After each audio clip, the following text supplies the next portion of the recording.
the two biggest lessons you learned that has helped you counsel and help your clients? Long-term consistency will always trump short-term intensity, right? Love it. Like when people reach out to me for coaching, as an example, they want to do everything immediately. They want to do cardio, they want to do weight training, they want to cut their calories, and here they are doing nothing, and now they want to do everything, right? And it's like, I know that if they go down that path, they're not going to be able to sustain it, and they're gonna fall short. They're gonna burn out in a week or 2 weeks, and they're gonna be right back where they started. Versus if they just get into the gym, maybe 30 minutes, 3 days a week, 4 days a week, start little, little by little, start eating healthier, nothing crazy, just start cutting out certain foods, maybe cut out the beers at night.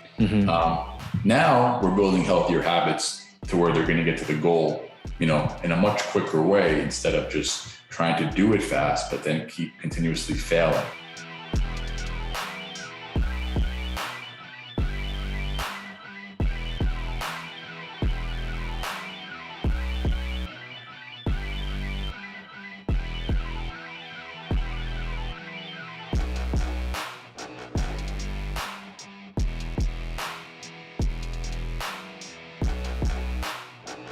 What is up, guys? How's it going? Sean French with the Determined Society podcast coming at you. Season 3. Welcome back, guys. I'm kicking it off with my boy, Steven Campolo. He is a fitness pro. He is an absolute juggernaut in the fitness space. He helps men lose 20 to 60 pounds in 30 to 60 days. This guy, I might be wrong in the days, but hey, he makes people look like the freaking Avengers. I don't know what to tell you. All you got to do is go to his Instagram and you will see all the amazing photos of before and after, and the progress pics and everything like that. But the one thing that I really love about Steven is, we became really good friends because of his ability to be super humble and kind. And we met online. It was really funny, not like on Grindr or anything like that. Don't get any ideas, but we met on Instagram. I commented on his success in getting his book. What is it? The 55 Laws of Abs? 77 laws. 77. So that's my problem. I only know 55 of them. That's why I don't have a 6-pack. So I messaged him, or I wrote on his post, congratulations. And, he hit me back and he was just say, hey man, it looks like we live in the same area. Let's connect. And, we met up for coffee and we've had, a very strong friendship ever since. And it's like the first time I met this guy, I felt like I known him for, 15, 20 years. So Steven, man, welcome to the show, bud. Thank you so much, man. It is an honor and a privilege. I never thought I'd see the day, but here we are. Hey man, you know what? I was waiting for you to grow your hair out a little longer and look extra handsome for the camera. We're getting there, man. The new Thor movie comes out in July, and my birthday. Are you casting for it? I don't know, man. I've gotten some requests. If something happens to Chris Hemsworth, I want to be ready to go. That could happen. I don't want to say we can make it happen because I think that would be bad taste. But you know what? Hey, you never know, right? Just for the record, I never called myself Thor. People would just call me that as a nickname. I'm like, you know what? It's not a bad nickname. I'll go with it. I could be called a lot worse than that. So I coached a kid when he was in high school. He calls himself Thor too. Bryce Johnston. What's up, Bryce? Good guy. He's like Viking strong, big into powerlifting. You might want to check him out. But yeah, he calls himself Thor too. He's got the long, straggly blonde hair, and it doesn't make any sense. His hair, yours does.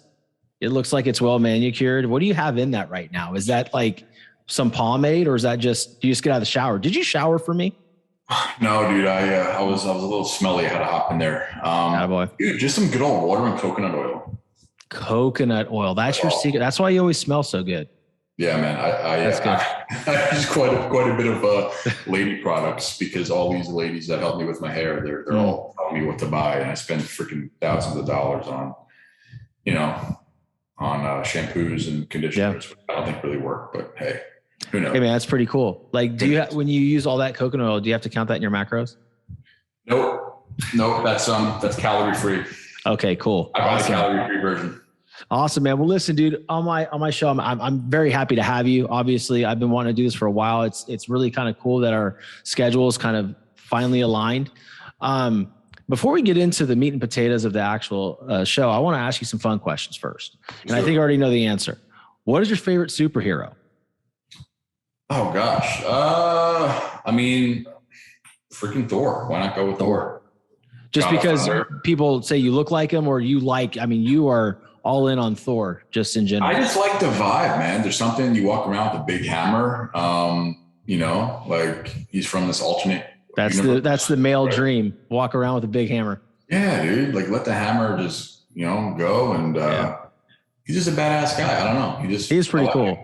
I wonder if anybody's going to catch the joke that we just ever so slid in. They caught it? You think so? Yeah, it was very nonchalant by you. I was wondering if you actually got it. Oh, I got it. Okay, good. You was good. It was good. Yeah, you would be a good actor. You do need to cast for that movie. Chris Hemsworth, buddy, you're in trouble. Maybe one day, man. One day. Hey, you know what? How many Spider-Mans have there been? How many James Bonds have there been? Many. A lot. Hundreds. A lot, man. A lot. So, another good question, or tell the audience names of your dogs and what you like about each one of them. Cause I know you're a big dog person. Oh my gosh. I love dogs more than people. I know you have two little French bulldogs, two little Frenchies. So I'm talking that's what's up. Yep. And I have two little Frenchies, Luigi and Daisy, brother and sister. So, they're not puppies anymore, but they're about a year and a half old. So honestly, man, in my free time, I'm usually just chilling with them, going for walks, taking them out for pup cups at Starbucks and, doing the whole pretend daddy thing.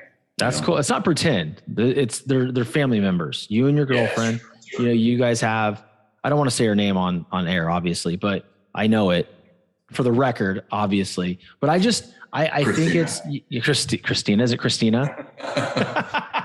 Sorry, Christina. He outed you.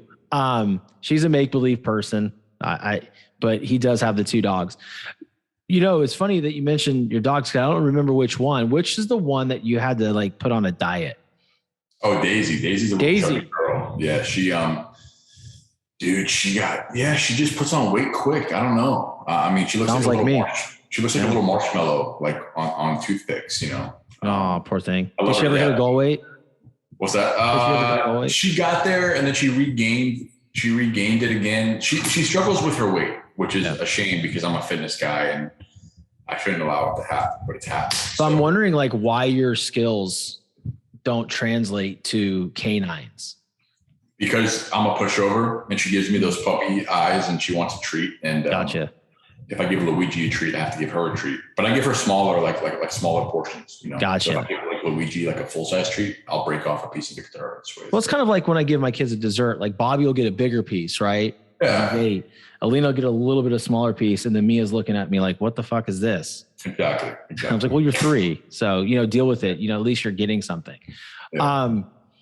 Dude. So I want to touch on your personal journey first, right? Because you yourself naturally lost 100 pounds.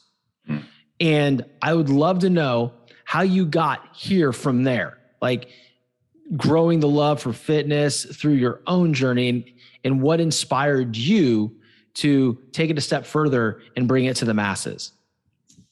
Wow. We got to go way back, right? Let's do it.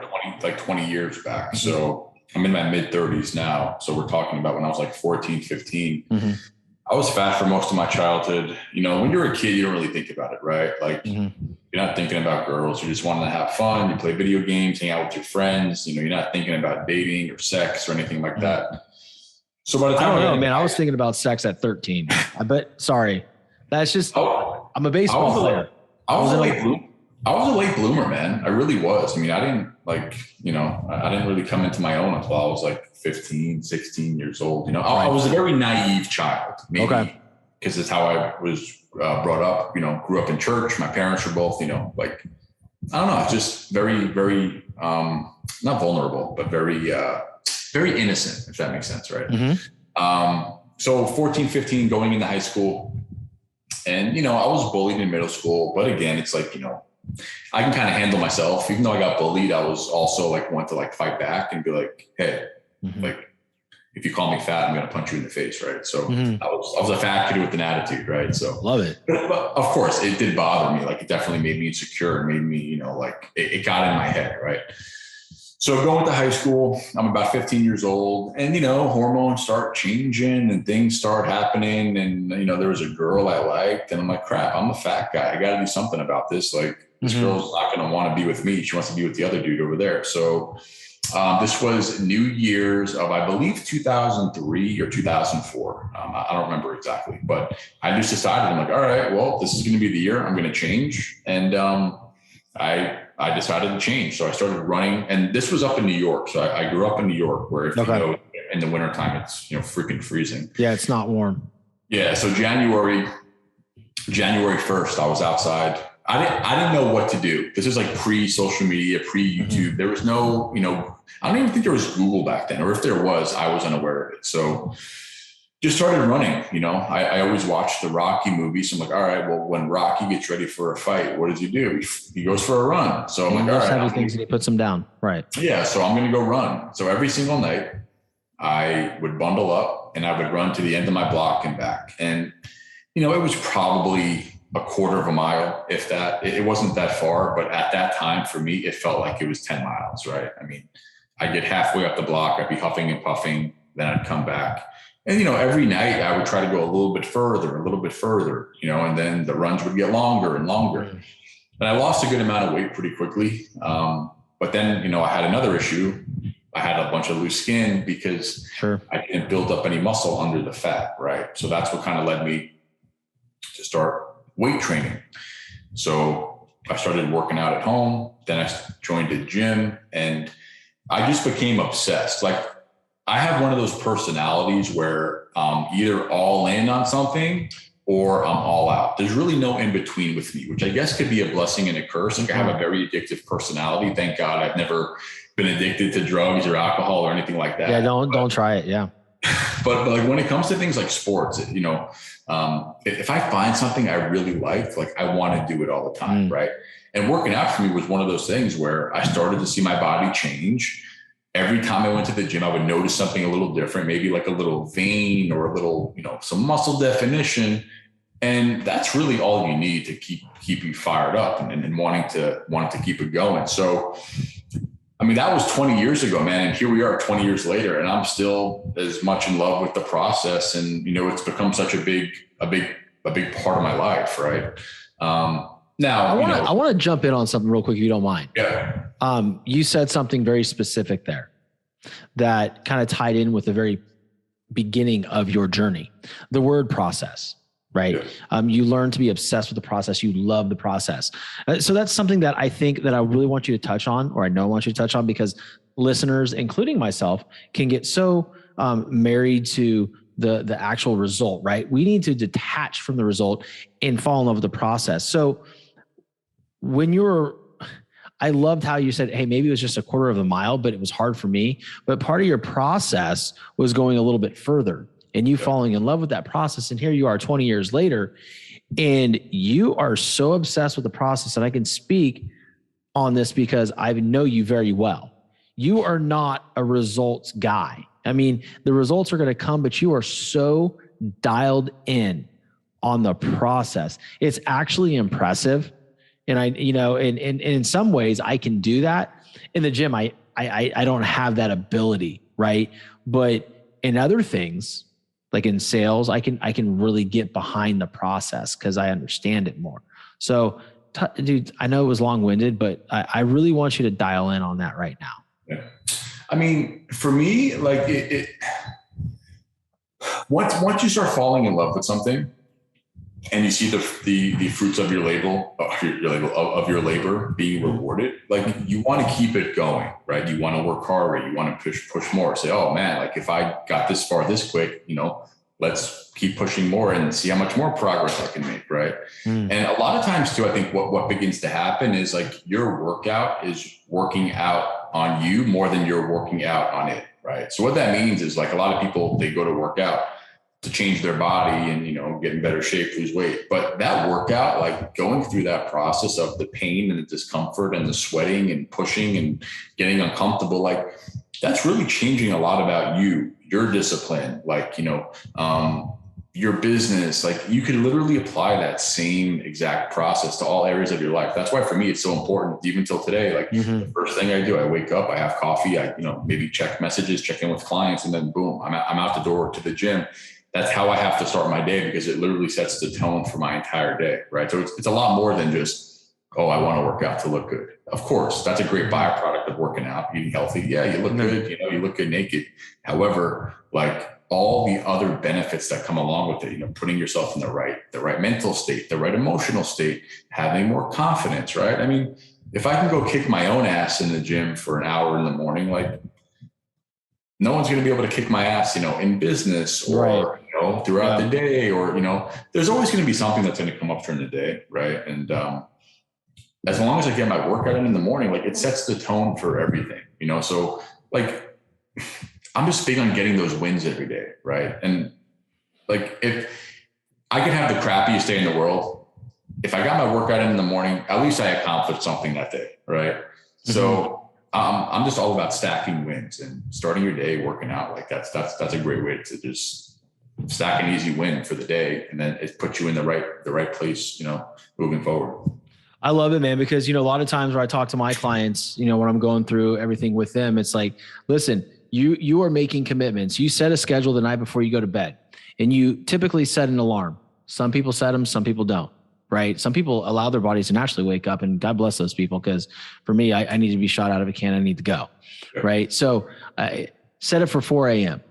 It's part of my process, right? Like if I don't get up, I am operating out of my process, right? So what's going to happen is I don't get up and I get my workout in at, 9 o'clock in the morning, but now my whole day's thrown off, right? So my process is all screwed up for that day. Like I'm leaving myself open for a lot of shit to happen.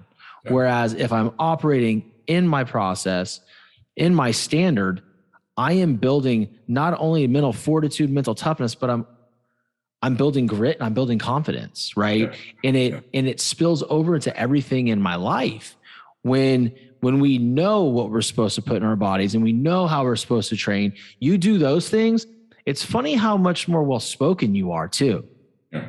Your speech patterns change. Everything about you changes because you're so confident. You're not even thinking about what you're going to say because you're leading with your heart. It just happens. So I commend you for that, man, because, there's not a lot of people that truly understand that side of it, right? You are able to understand and connect the fact that, okay, my gym time in the morning is not just tied to my physique. It is tied to how I'm going to operate for my clients, for my business. How am I going to show up for myself, my girlfriend that's not named Christina or is named Christina? All those things matter. Yeah. Right. And I think that's what's exciting about what you said. Sorry about that. I had to cut you off because you started describing a process without saying process. And then you said the word and I just had to stop you. No, I mean, listen, like even I have I have some, clients that are CEOs of, Fortune 500 companies. Right. And they've told me like directly, like, hey, going through this process and losing weight, getting in better shape, like it's increased the bottom line of my company, because now they're up early. And now, I mean, listen, these are ultra disciplined guys already. Sure. And in a different space, right? Like in the finance world. And, but now it's like, now they're healthier. Now they have more energy. Now they're feeling better. Now they're putting their health and fitness first. Right. So like for me, it's all connected. Like I just had this conversation with someone today. It's like, you can call it your emotional, your spiritual, your physical, but it's like whenever one of those is out of sync, even if you have all the money in the world, if you're fat and unhealthy, like you're not really going to be firing on all cylinders. Right. And me personally, like I want to be optimal in all areas of my life. I want to be fit. I want to be healthy. I want to, do well financially, do well emotionally, be healthy in my relationships. Like it's all connected. So that's why I think when people say like, well, I'm fat and happy, it's like, dude, they're lying to themselves. Yeah, and I agree. And it breaks my heart to hear that, because if they're fat and happy, like imagine how healthy and fit and don't have any heart issues, like they're going to be a lot happier. Right. Yeah. So For me, it's a lot of the, like you said, the mental health, right? I noticed like I got back on track 2 days ago with like macros and just destroying myself in the gym. Yeah. And I've noticed that my interactions with my children, I'm more patient, right? I'm more open, right? I'm a better listener. It's funny how my wife and I haven't gotten even a little bit of a disagreement in the last 2 days, because it helps my mental health, right? And it helps my relationships. And it's just super important, man. And I think that, when you're talking to these people and these people say, well, I'm fat and happy. It's just like, well, why are we even talking then? Obviously something intrigues you, right? Maybe it's not about how you look. Maybe it's, saving your life that you don't know is in trouble yet. Yeah. Right. Because I got to tell you, man, like when I go off the rails and I'm not healthy, I can feel it. Yeah. I'm not where I want to be right now. I'm not where I need to be right now, but you know what? I will be. Right. It's like, I decided, it's like, okay, this is enough's enough. Like this has got to come first. Right. And I think what's great is, having somebody like you that's taught me so much. I mean, really, you probably don't even know that, but you have, right? And it's having good people in your corner that you can really open up to about these things. Cause you and I have talked about about insecurities, and, we both have them, right? And they're, and honestly, they're the same. We're all more alike than we know. Anyway, just kind of a far, out in the weeds tangent about what we're specifically talking about. But dude, I agree with you. You can't. You know what it is? And you and me actually had this conversation a few months back. Like it was around the holidays, or around the time you and me had met actually. And I think you got sick, I got sick. And both of us were just like, we weren't working out at that time. We were both just kind of like, you were with the family. I was home. I couldn't go to the gym because I had, that virus that's out there. I don't want to say the negative. So, I was home just eating junk and just feeling like garbage. And I think we both kind of we're going through the same thing. And it's like, whenever you're kind of out of alignment with who like you really are deep down, I don't know about you, but I'm miserable. Like I get depressed, I get anxious, I get stressed, I get mad, I get moody. Super impatient. Yeah. I mean, because like there are two different versions of ourselves, right? You have the higher self and you have, the lower self, call it like the good voice and the bad voice, right? And those two are always at battle with each other. And it's always, choosing comfort versus, or doing the thing that's uncomfortable, but it's going to get you closer to the goal. And that at the end of the day, once you accomplish it, you can go to bed that night and say, you know what, like I'm happy. I can't wait to wake up tomorrow morning and get after it again. Yeah. Unfortunately, man, comfort is a drug too, so it's like the more times you combat that and the more times you fight it and win, it's going to get stronger. It's like a muscle, but unfortunately it's not easy, man. It never is, dude. There's adversity, there's lessons along the line, and which kind of leads me to, ask you, what are some, maybe two lessons that you learned in your journey, right? In getting, losing all that weight and then getting, a lot of lean muscle tissue put on your frame so that loose skin went away. What are some of the two biggest lessons you learned that has helped you counsel and help your clients? So one thing that always stuck with me is this, right? Because people want results quick. They want to, they want to lose weight quick. They want to build muscle quick. They want to kind of take the path of least resistance. But unfortunately, when it comes to changing the human body, there is no short path, right? So one thing that always stuck with me is, long-term consistency will always trump short-term intensity, right? Love it. Like when people reach out to me for coaching, as an example, they want to do everything immediately. They want to do cardio. They want to do weight training. They want to cut their calories and, here they are doing nothing and now they want to do everything. Right. And it's like, I know that if they go down that path, they're not going to be able to sustain it. And they're going to fall short. They're going to burn out in a week or 2 weeks and they're going to be right back where they started. Versus if they just get into the gym, maybe 30 minutes, 3 days a week, 4 days a week, start little, little by little, start eating healthier, nothing crazy. Just start cutting out certain foods, maybe cut out the beers at night. Now we're building healthier habits to where they're going to get to the goal in a much quicker way instead of just trying to do it fast, but then keep continuously failing. Right. So like consistency when it comes to getting in shape and losing weight, like is really the most important thing. A lot of people want results quick, and that's why they yo-yo diet, or they continue to find the next red shiny object, right? Is it keto? Is it fasting? Is it this fat burner or this workout? And, again, everything promises quick results, and that's what people want. But there is no magic pill. Like, you have to just stay consistent, because the human body is very complex. Like, it doesn't change overnight. You didn't get fat overnight.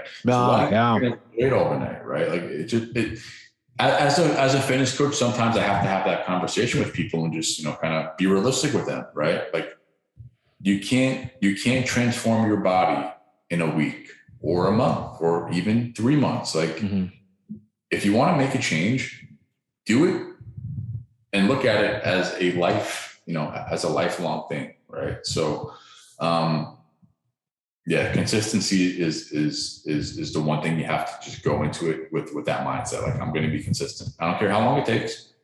I'm going to be consistent.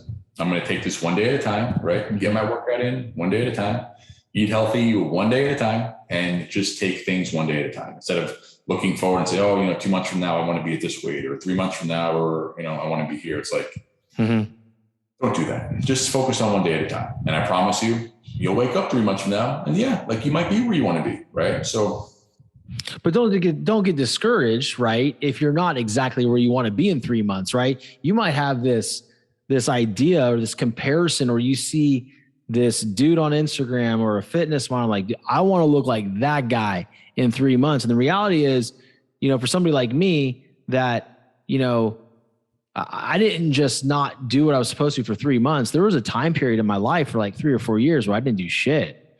Like, how could somebody like myself, right, expect at that point where I was at that I could fix all this shit in 90 days? Like, that's whack, man. Because like, you've always taught me, I was thinking about doing the certain program again. You're like, dude, Sean, like, think about it. You were going to look great in that period of time. And then that pendulum is going to swing hard the other way. And I'm like, I thought about it. I'm like, no, I'm going to do it. And then I did it for a couple of days. I'm like, dude, he's right. This is not going to be sustainable for me long-term. And what it does is, honestly, it really feeds into a perfection complex that I have. And I can't do that. Right. I can't do that. I know I need to hit my 4 macros, or at least on the two most important ones, which is the calories and the protein, right? And the calories are going to determine my weight, and the protein is going to determine how I look when I get to that weight, right? Yeah. So, but here's the thing: it's like that instant gratification, right? And I think that also comes from a lot of pain, like especially in this industry, right? And then when we're dealing with people's bodies and things like that, like, people want to get there from A to Z quick as fuck because they're tired of hurting. They're in emotional pain. Like, I know there was a point in my life when I was like 265 pounds, I was in emotional pain. Like, I didn't even, dude, it broke my heart to even get in the fucking shower. Because it was embarrassing, right? Here I am sitting at 203. I'm still not where I want to be. But like, is it better than 265? Yeah. Right. So now we go. Yeah. I think it's important. And the one thing that I want to highlight you on, man, and just like tell the listeners that if they're looking for somebody to help them with their transformation, you're the guy. Because, not only are you knowledgeable, you have a great program and a system in place of follow-up, of nutrition. You can guide them through the supplement process if they so choose.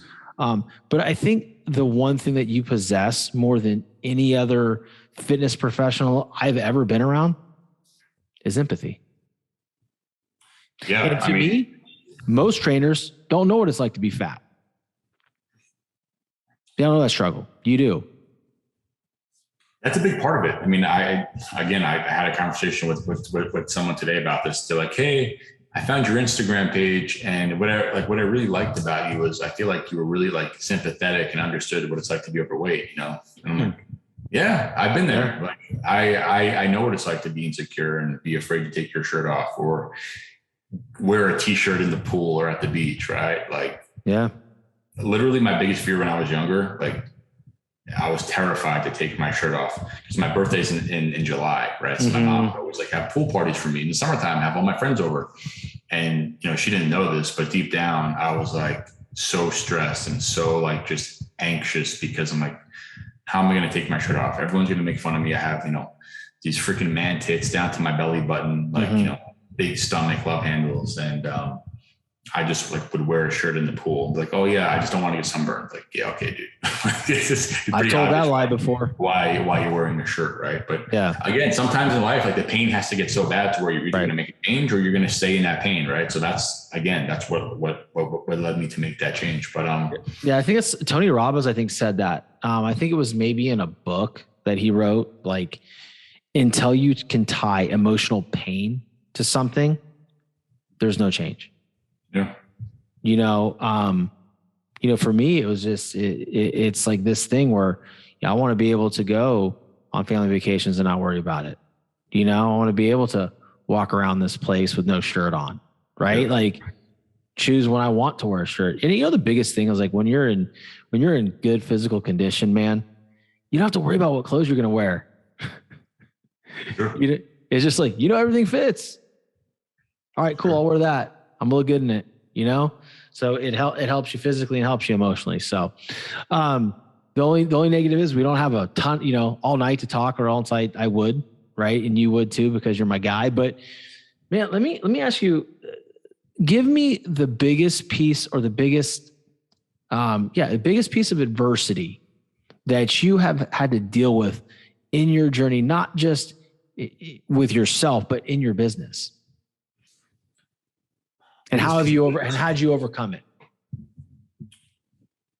So I don't know if adversity would be the word I would use. I mean, okay. I would say this, right? Like the biggest thing I had to overcome personally was making a decision that I wasn't going to care what people thought, right? Mm-hmm. The problem or the biggest issue when people want to share their knowledge or share their life or put themselves out there on social media is now literally everyone in the world can see, right? Mm. Your friends, your family, ex-girlfriends, people you went to middle school with, like, these are all people now that you have to say, okay, I'm going to put myself out there. I know all these people are going to see it, but do I really care what they think or what they're going to say, right? And, that's what really took me so long to start like my online coaching, or not even online coaching, but just sharing my own fitness journey. I was so like terrified of what people would think, and even early on, like when I started posting, fitness content, I would have some friends or people who I thought were friends. They'd be like, oh, are you just going to be one of those fitness influencers? Ha ha ha. Right. And even though they were just like, kind of like, breaking my balls a little bit, like it still like hit a nerve with me. Cause I'm like, man, they're right. Like, like I didn't want to be just like another one of those fitness guys. Right. But I felt like, like I have a unique story and I felt like my story was my power. I'm like, I know there are a lot of people out there that struggle with their weight that would be curious to know how I got in shape and kind of turn my life around. So I'm like, screw it. I'm going to share it. And let's see where it goes. If it doesn't go anywhere, it doesn't go anywhere. Like, it is what it is. But, lo and behold, I started sharing and I started gaining traction and people started paying attention and people started following me and I started building a following and, it was great. Like it was really fun to see. And then there just came a point where it's like, dude, I don't care what people think. Like, I think as you get older too, it's part of kind of maturing. Like when you're younger, you think everyone's watching you constantly, right? Like you think they actually give a shit. Yeah, like you really think people are just on their phones, just watching your every move. And then as you get older, you're like, you know what? People were never paying attention anyway. Like people have so much of their own bullshit they're dealing with, like their own relationship problems, their own fitness issues, their own job issues, like their own financial issues. Like, people aren't even paying attention to you, right? Yeah. So a lot of people think like they're the center of the universe and everyone has eyeballs on them at all times. Even myself, like now that I have a relatively, you know, bigger following now, but at the end of the day, like maybe people check out my page or come across my content for like maybe 30 seconds, maybe a minute, and then they're on to the next thing, right? So the quicker you can get over that fear, or at least the quicker I got over that fear of not caring what people thought, like that was like a big breakthrough for me. And that, you know, it's funny, years later, now it's like I have people that I run to or that I run into, you know, here in Naples, the same guys that kind of like, you know, took digs at me back then. They're like, oh, hey dude, I saw your Instagram page, or, hey man, you look like you're really killing it. And in the back of my head, I'm like, yeah, bitch. Well, remember 4 years ago, what the fuck you think I've been doing? Shit, you know, I'm in the lab, bro. You know, but it breaks my heart to hear a lot of people, like, they ask me, I get a lot of messages. Hey, Steven, like, I want to start posting, or I want to start doing this. And I'm like, why don't you start? And again, well, you know, I don't want people to think this, or, you know, people are going to think I'm doing this. I'm like, listen, dude, people aren't going to pay your bills. Like, these people aren't really paying attention. As sad as that might sound, it's the truth, right? So you got to do what's best for you. Like, just stay consistent with it. It's like anything else in life. Put yourself out there. There's someone out there that wants to hear your story. There's someone out there that could resonate with you. You know, there's a lot of people that don't resonate with me, right? But there's a lot of people that do. So, you know, you never know who's going to come into your world, especially with social media today. Like, one of my bigger clients out in LA, he's like a huge name, like ridiculous, right? He messages me a few years ago on Instagram randomly. He found me on Instagram. I'm like, dude, are you freaking kidding me? Just random, you know? That's why you have to be consistent. You got to put your head down and just be diligent. Stay consistent with things, because you never know what's going to happen. You never know who you're going to attract into your world. You never know who's going to come across your social media. And, you know, today the currency that the world speaks is your online presence, right? Like, yeah, man. Dude, it's funny because you were talking about, you know, being afraid to put yourself out there, sharing your fitness journey. I think we're all afraid of that, because it is a very, you know, transparent thing, right? Taking your shirt off, or if you're a female, getting in a bathing suit and say, hey, here's my flaws, right? That's difficult. But man, I remember, it was, I mean, obviously it wasn't that long ago, right? About a year and a half ago, when I turned that camera around for the first time and speaking into it, and then like was going to put it on social media. That was the most anxietizing, like 5 minutes of my fucking life. I'm looking at all my flaws. I'm like, dude, I sound like an absolute shitbag. Like, what am I doing? Yeah. Right? The first podcast I ever recorded was just me saying like, hey, this is the first one. I hope people listen. Like, this is my plan with this. And, you know, I go back to it. I can't even listen to it because it's so bad. Right. But it's like, it's really cool. Like, I hate my old videos, and I hate my very first few podcasts, but like, if you really go back and look at it, you can see your trajectory, you can see your growth.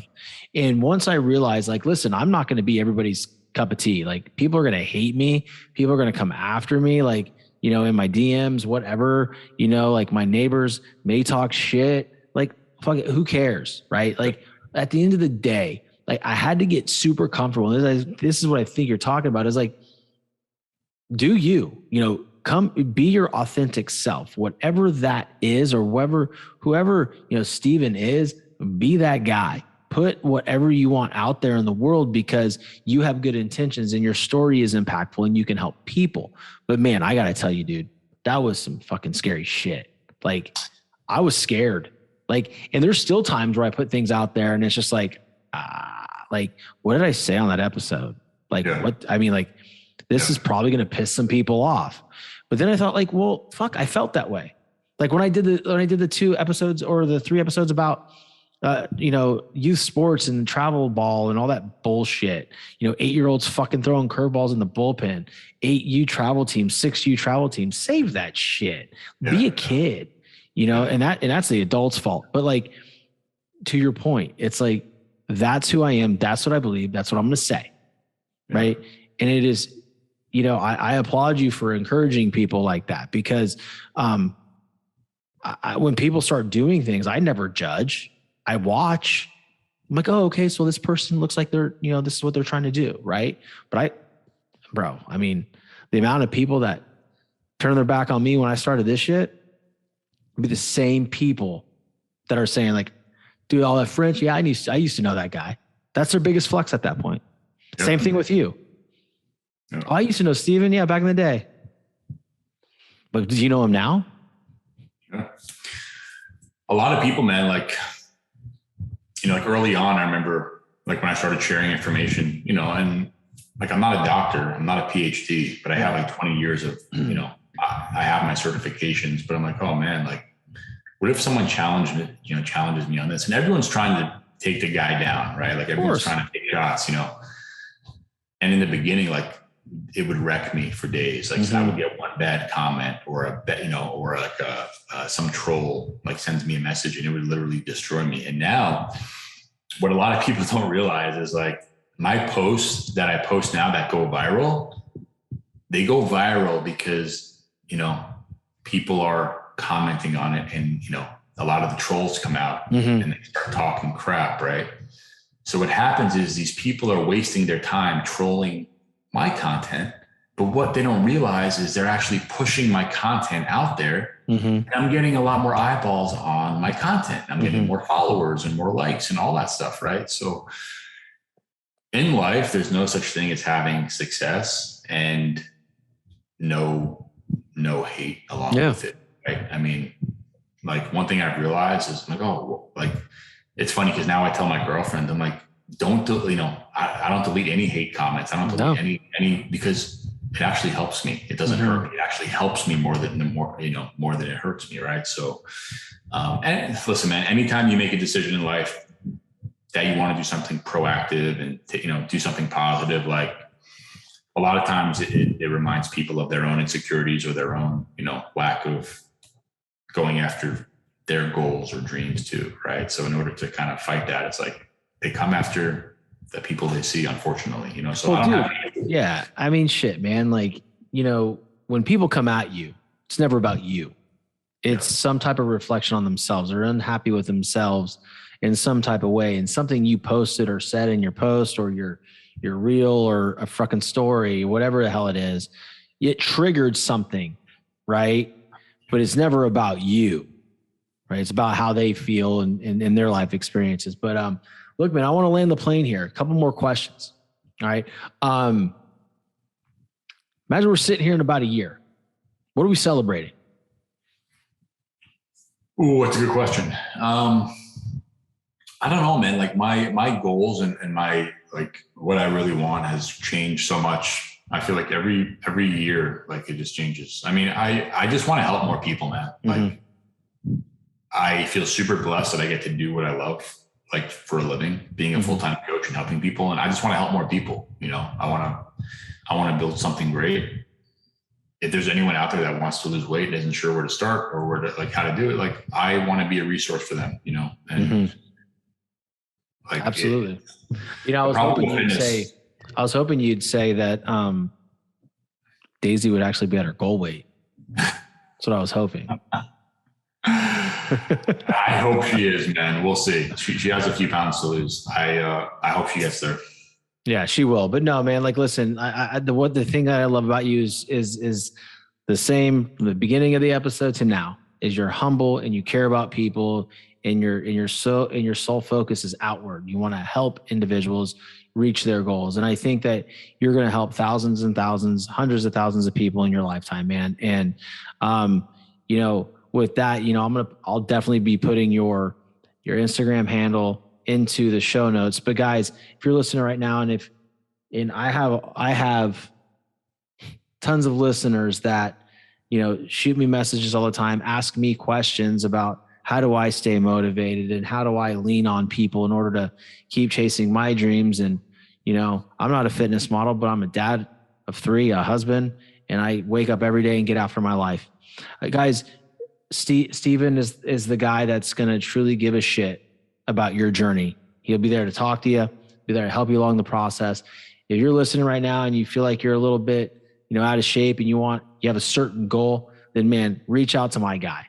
Reach out to my guy. I guarantee you, You say, you know me personally, is going to take care of you. Even if you don't say, you know me personally, is going to take care of you just the same. Stand up, dude. Go ahead and say, if you don't mind, what is your Instagram handle? And then I'll make sure I put it in the show notes. Yeah, it's just my first and last name, Steven with a PH, Steven Campolo, Campolo, Steven Campolo.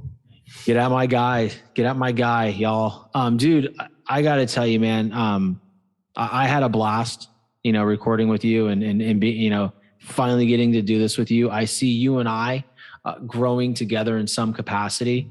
I'm excited for me. I'm thinking a year ahead, and I think we're going to be celebrating a major collaboration of some sort, like major collaboration where you and I help, thousands of people together. And it's going to be one hell of a party, bud. For sure, man. Iron sharpens iron. That's why you like, I don't care how established someone is or what they have going for them, or, you need like-minded people, because, like what's that saying? You're the average of the people you hang around with. Like I used to hear that. Dude, that's so stupid. Like, all right. As I get older, all my friends they're doing a lot better. They're pushing me because I see their success, right? Like when I see you successful, I want to push myself, right? Mm-hmm. So you rise to the level. Listen, you're the sum of who you hang out with. That's for damn sure. With that said, we got to do another night here. Like we got to get the girls together. We got to do some dinner. Yeah, for sure. Set that up for sure. But listen, guys, I appreciate you listening to this episode with my boy, Steven. If you don't mind, if you got something out of it or think we're a bunch of tools, please share it. Share the show out. That's how we're growing. But again, I'll leave his contact info. Reach out to him if you have any questions. Steven, if you don't mind, hang out here for a little bit. I want to say goodbye to you properly. But again, guys, thank you for listening, and we'll talk to you soon. Thanks, man.